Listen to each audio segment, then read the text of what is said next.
ಮಧ್ಯಮ ವರ್ಗಕ್ಕೆ ಮೋದಿ ದೀಪಾವಳಿ ಗಿಫ್ಟ್, ಜಿಎಸ್ಟಿಯಲ್ಲಿ ಭಾರಿ ಇಳಿಕೆ ಮಾಡಿ ಘೋಷಣೆ. ಶಿಕ್ಷಣ ಕ್ಷೇತ್ರದಲ್ಲಿ ಝೀರೋ ಅಗತ್ಯ ವಸ್ತುಗಳು ಇಳಿಕೆ.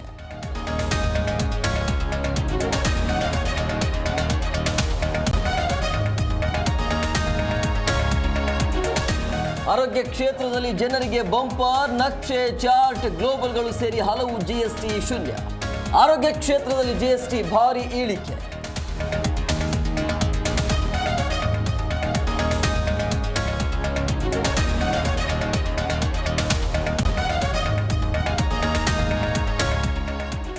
ಕೃಷಿ ಕ್ಷೇತ್ರದಲ್ಲಿ ಭಾರಿ ಬದಲಾವಣೆ. ಟ್ರ್ಯಾಕ್ಟರ್, ಕೀಟನಾಶಕ, ಹನಿ ನೀರಾವರಿಗೂ ಜಿಎಸ್ಟಿ ಕಡಿತ.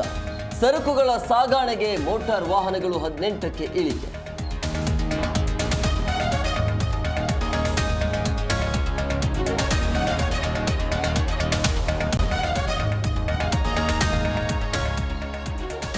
ದರ್ಶನ್ ಬಳ್ಳಾರಿಗೆ ಶಿಫ್ಟ್, ತೀರ್ಪು ಪೆಂಡಿಂಗ್. ಸೆಪ್ಟೆಂಬರ್ 9ಕ್ಕೆ ಬಳ್ಳಾರಿಗೆ ಶಿಫ್ಟ್ ತೀರ್ಪು ಪ್ರಕಟ. ಅಲ್ಲಿಯವರೆಗೂ ಪರಪ್ಪನ ಅಗ್ರಹಾರದಲ್ಲಿ ಜೈಲುವಾಸ.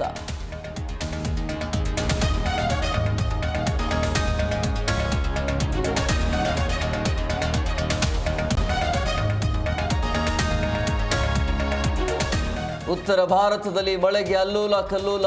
ಪಂಜಾಬ್ನಲ್ಲಿ ರಣಚಂಡಿ ಪ್ರವಾಹ, 37 ಮಂದಿ ಸಾವು. ಜಮ್ಮು ಕಾಶ್ಮೀರದಲ್ಲೂ ಮಳೆ ಅವಾಂತರ.